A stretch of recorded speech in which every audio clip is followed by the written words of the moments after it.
Gün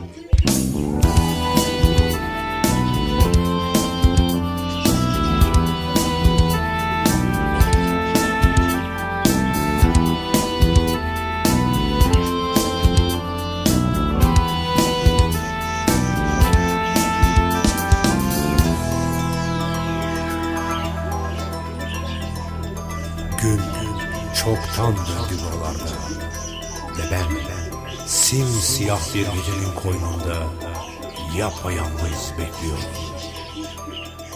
Duyuyorum, görüyorum.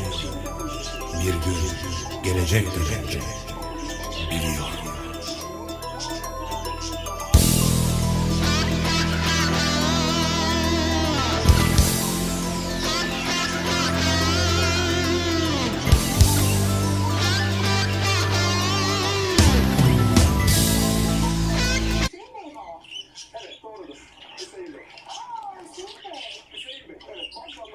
Gidelim, yanına gidelim. Çok önemli. Yanına gitmiyor lütfen Abdullah'cığım. Senin merak ettiğin bir şey var. Hüseyin Bey çok önemli.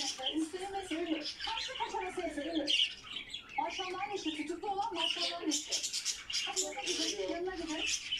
Helal olsun, konuştu valla. Güzel bir diyor Salih. Salih bu valisi diyor ki, saat 8'e kadar burada değilim diyor. Çok sağ olun, çok teşekkür ederim bu arada. Şunu sorar mısın? Helal olsun. Saat kaçta gelmiş? Saat 18.30'da. 6.30'da.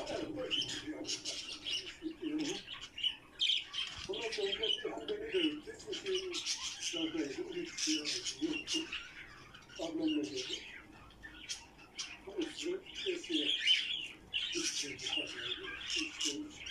Altından sonra böyle yarım saat falan çok Abdullah sen bana devam.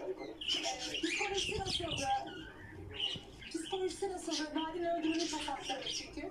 Psikolojisi nasıldı? Son bir soru sormak istiyorum. Salim Bey'in psikolojisi nasıldı? Ne yaptı? Psikolojisi hani çalışıyor.